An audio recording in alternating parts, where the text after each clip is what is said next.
Pagpalang araw sa ating lahat mga boss. Bali for today's video mga boss, meron tayong tatrabahuhin. Kaya mga boss, bali meron tayo ditong stock up na compressor. Aircon na hindi lumalamig mga boss. Ang pina-under ko siya, stock up yung compressor niya mga boss. Naka-ready lahat ng gamit natin mga boss. Sa pagpapatuloy ng video ito mga boss, i-update ko kayo kung paano ko siya tatrabahuhin. Intro muna tayo mga boss. Make the streets louder. Bali mga boss, ito yung unit. Ang brand ng aircon na to, American Home mga boss. Bali nung pina-under ko siya ganina, chinek ko siya, stock up yung compressor niya mga boss. Bali kinargahan ko, sinaksakan ko siya ng clammeter. Ang reading mga boss, ang taas, high ampere siya. 3/4 lang to mga boss, 0.75. Kaya pa-under lang siya mga boss para pakita na stock up yung compressor niya mga boss, kaya hindi siya gumagawa ng lamig.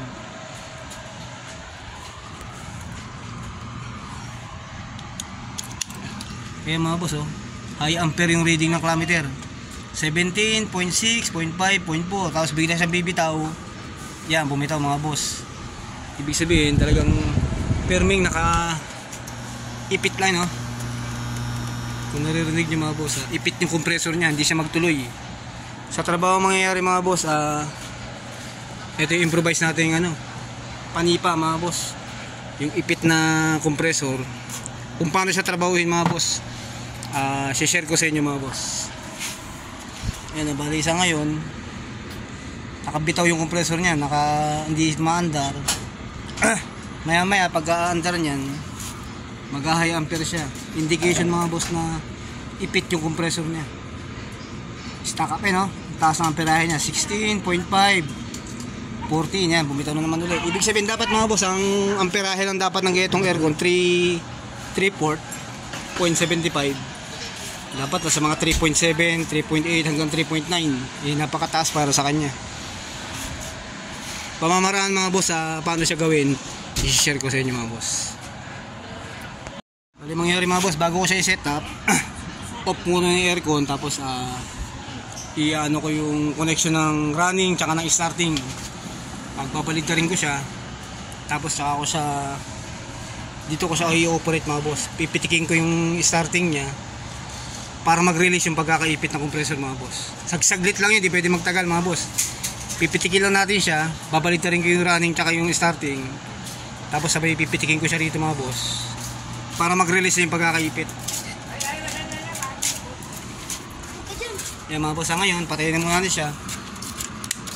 Yan, tsaka natin ayusin yung setup. Babalik tayo, hanapin ko yung starting tsaka running niya mga boss. Connection dito sa capacitor, dito ko siya i-connect mga boss sa mas mataas na microfarad mga boss. Siya pipitik para mag-release yung pagkakaipit ng compressor. Ayon sa indicator mga boss, ito yung cover niya Uy, nakasaksak pa to. Naka-off naman Hugutin mo muna para sure. Tawag dito, ito yung starting niya, tapos ito yung running. Sa loob, kulay itim yung starting, kulay yung asul yung running mga boss. Bali, babalitan ko lang yung dalawang yan. Susundan ko siya rito mga boss.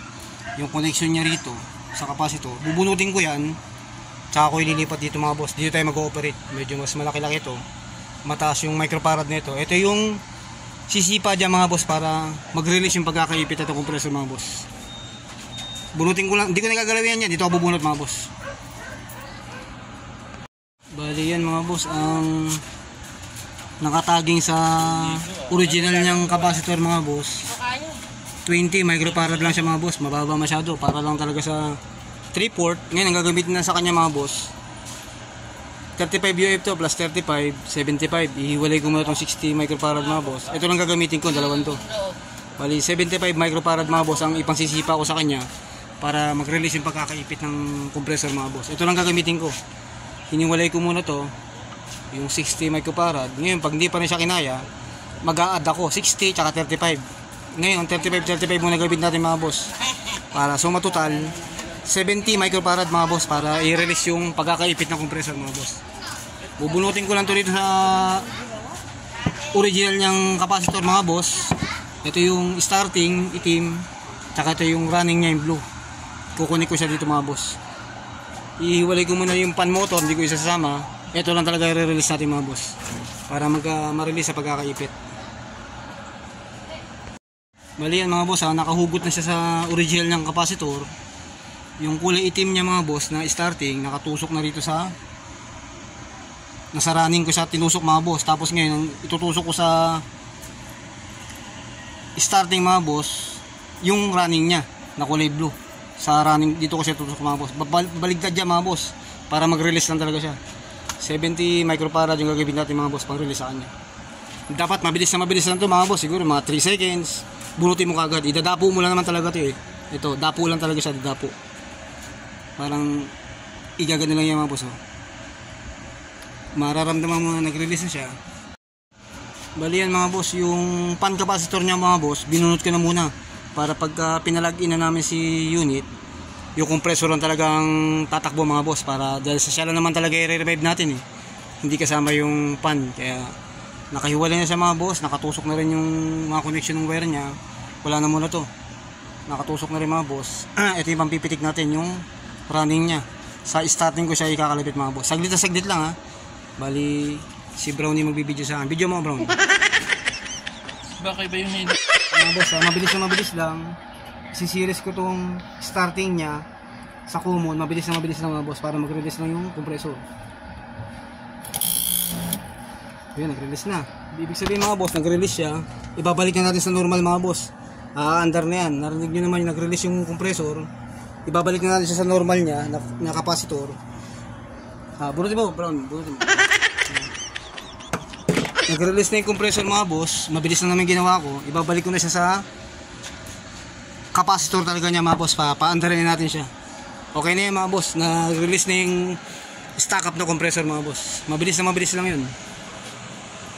Bali yan mga boss. Naibalik ko na siya sa dati niyang capacitor. Binalik ko na rin yung pan capacitor mga boss. Mamaya ko na siya tatakpan mga boss. I-run ko na yung aircon mga boss. Okay na siya. Plug in lang natin ito mga boss.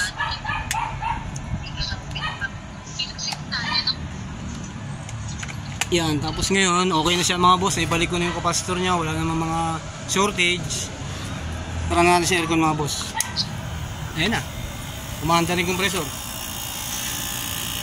Ayan o. Working na si compressor mga boss. 3.5. Okay na siya. Ayan na yung reading niya. Kung ano yan. Tama na yung perahan niya. 3.6.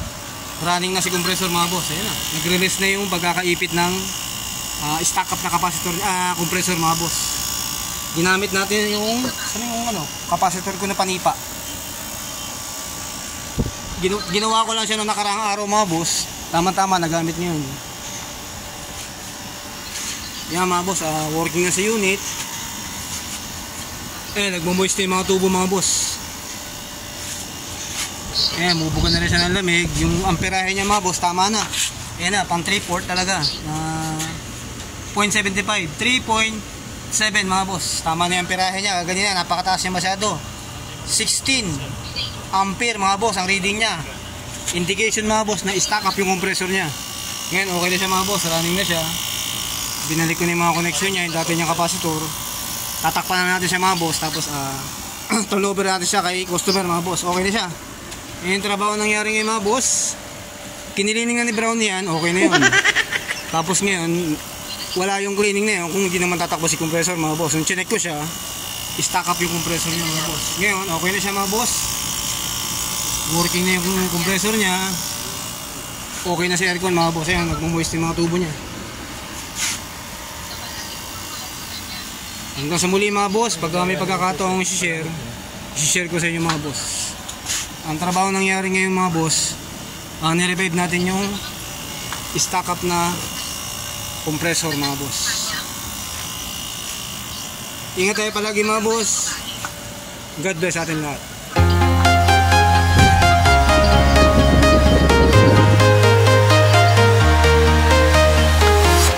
I'm walking alone, the streets are empty. The only thing and I can see my own silhouette. I'm getting stronger, step by step. The clock is ticking, but there's no time for me. I've been flying from town to town, from London to Taiwan. I've been all around the globe, trying to protect your soul. We are heroes tonight. We will fly above the sky. We are heroes tonight. Yeah. We are heroes tonight. We will fly above the sky. We are heroes tonight.